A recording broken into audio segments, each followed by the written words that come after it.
আসসালামু আলাইকুম। এ পর্যায়ে আমরা বরিশাল বোর্ড 2025 এর একটা কোশ্চেন সলভ করব। কোশ্চেনটা এমন, পিউ কিউ নৌকা যথাক্রমে 8 মিটার পার সেকেন্ড ও 5 মিটার পার সেকেন্ড বেগ নিয়ে এবং 4 মিটার পার সেকেন্ড স্কয়ার ও 6 মিটার পার সেকেন্ড স্কয়ার ত্বরণ নিয়ে একটি প্রতিযোগিতায় অংশগ্রহণ করেছিল এবং একই সময়ে নদীর অপর পারে পৌঁছায়।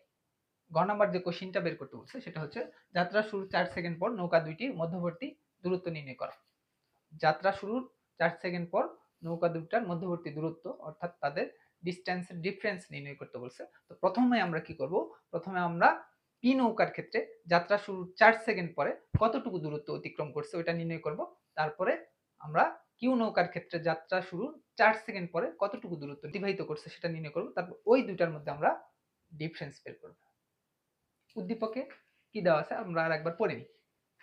উদ্দীপকে এইটুকু ইনফরমেশন দেওয়া আছে, পি নৌকাটা 8 মিটার পার সেকেন্ড বেগ নিয়ে এবং 4 মিটার পার সেকেন্ড স্কয়ার ত্বরণ নিয়ে প্রতিযোগিতায় অংশগ্রহণ করেছিল।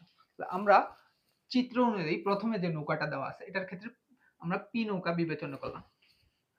পি নৌকাটা তোমার 8 মিটার পার সেকেন্ড বেগ নিয়ে রওনা দিছে, তাহলে আদি বেগ u1 ধরলাম, সেটা 8 মিটার পার সেকেন্ড। এবং পি নৌকার ক্ষেত্রে ত্বরণ কতটুকু দেওয়া আছে, পি নৌকার ক্ষেত্রে ত্বরণ দেওয়া আছে 4 metre per second square.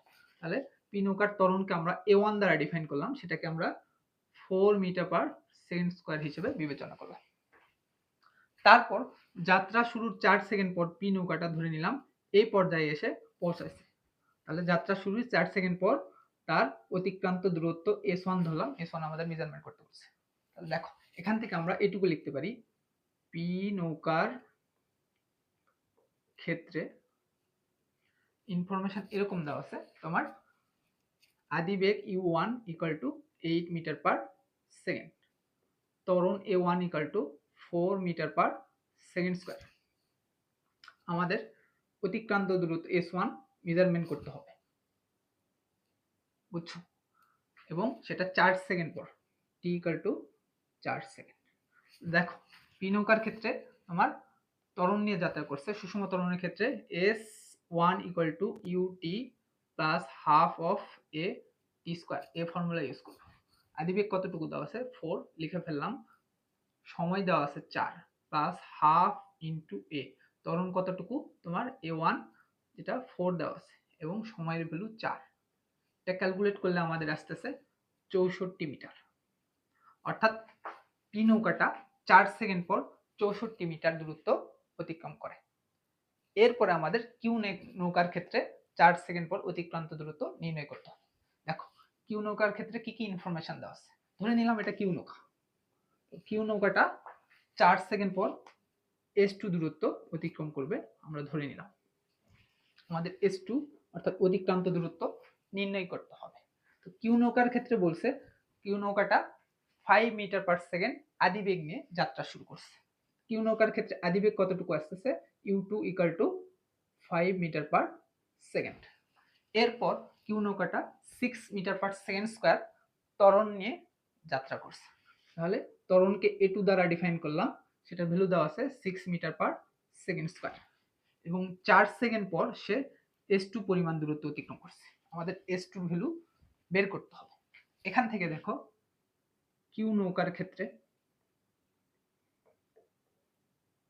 Information কি দেওয়া আছে, কিউ নৌকার ক্ষেত্রে আমাদের আদিবেগ দেওয়া আছে u2 যেটার ভ্যালু 5 মিটার পার সেকেন্ড, ত্বরণ দেওয়া আছে a2 যেটার value 6 metre per second square. যেহেতু 4 সেকেন্ড পর অতিক্রান্ত দূরত্ব নির্ণয় করব সেহেতু t এর ভ্যালু 4 সেকেন্ড এবং সরণ s2 ইকুয়াল টু বের করব 4 সেকেন্ড পর দূরত্ব। দেখো তাহলে যেহেতু সমতরণে যাত্রা করছে s2 equal to ut plus u2t plus half of a2 t square. এটুকু ক্যালকুলেট করি, u এর ভ্যালু কত আছে 5 বসাই দিলাম, t এর value 4 plus half of a, অতিক্রান্ত ত্বরণ কতটুকু 6 এবং সময়ের ভ্যালু আমাদের 4 দেওয়া আছে। এটা ক্যালকুলেট করলে 68 মিটার। অর্থাৎ কিউ নৌকাটি 4 সেকেন্ড পর 68 মিটার দূরত্ব অতিক্রম করবে। এখন কোশ্চিন বলছে পিউ কিউ নৌকার মধ্যে মধ্যবর্তী দূরত্ব নির্ণয় করো 4 সেকেন্ড পর। এখান থেকে দেখো তাদের মধ্যবর্তী দূরত্বকে আমরা s দ্বারা ডিফাইন করলাম।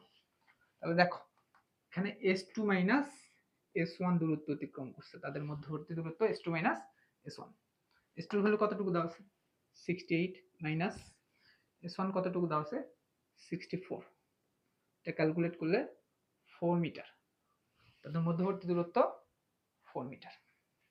তাহলে এখান থেকে ফিনিশিং লাইন দিবা 4 সেকেন্ড পর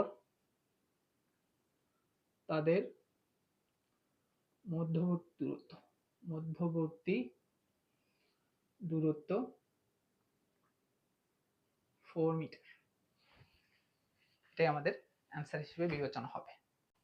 এরপর আমরা ঘ নাম্বার কোশ্চেনের সমাধান করব। কোশ্চেন যেটা আছে পিউ কিউ নৌকা দুটি অপর তীরে পৌঁছালে নদীর প্রস্থ কত হবে তা নির্ণয় করো।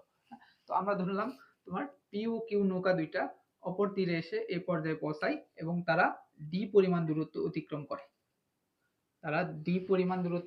করে, নদীর অপর প্রান্তে এসে পৌঁছায়। তাহলে নদীর প্রস্থকে আমরা ডি দ্বারা ডিফাইন করলাম, আমাদের নদীর প্রস্থই বের করতে বলছে, অর্থাৎ ডি এর ভ্যালু মেজারমেন্ট করতে বলছে। দেখো পি নৌকার ক্ষেত্রে আমাদের কি ছিল 8 মিটার পার সেকেন্ড আদিবেগ নিয়ে 4 মিটার পার সেকেন্ড স্কয়ার ত্বরণ নিয়ে অপর তীরের উদ্দেশ্যে রওনা দেয়। অপরদিকে কিউ নৌকাটা তোমার 5 মিটার পার সেকেন্ড আদিবেগ এবং 6 মিটার পার সেকেন্ড স্কয়ার ত্বরণ নিয়ে অপর তীরের উদ্দেশ্যে রওনা দেয়।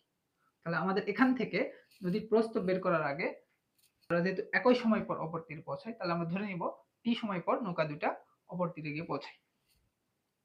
এখান থেকে আমরা প্রথমে ধরি পি ও কিউ নৌকা দুটি টি সময় পর ডি দূরত্ব অতিক্রম করে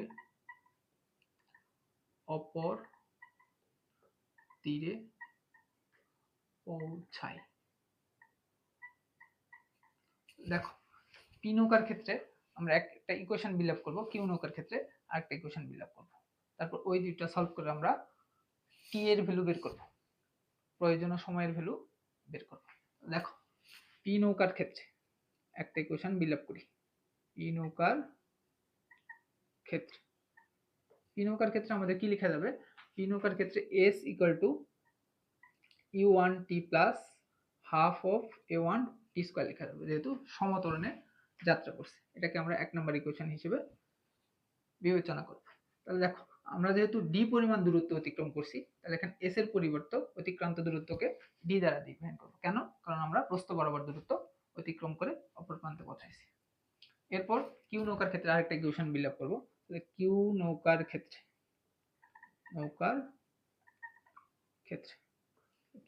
ক্ষেত্রে যেহেতু ত্বরণ নিয়ে যাত্রা করছে, সুষম ত্বরণ নিয়ে, তাহলে এখান থেকে আমরা বলতে পারবো D equal to U2T plus half of A2 T square. এটাকে আমরা 2 নাম্বার ইকুয়েশন হিসেবে বিবেচনা করলাম। এখন এই দুটো সলভ করে আমরা টি এর ভ্যালু প্রয়োজনীয় সময় বের করব। তাহলে 1 ও 2 নম্বর সমীকরণ হতে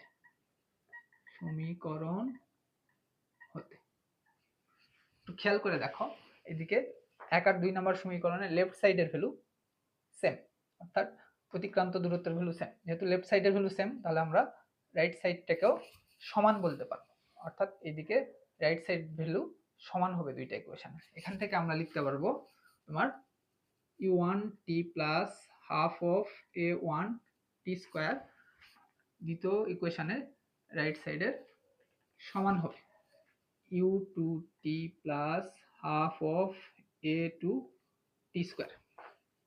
এখন দেখো U1 এর ভ্যালু এখানে বসাই দিই। U1 এর ভ্যালু কত আছে 8 আছে, তাহলে 8T plus half of U1 এর ভ্যালু কতটুকু আছে 4 আছে টি স্কয়ার ইকুয়াল টু U2 এর ভ্যালু কতটুকু আছে 5T plus half of A2 এর ভ্যালু কতটুকু 6 ইনটু টি স্কয়ার।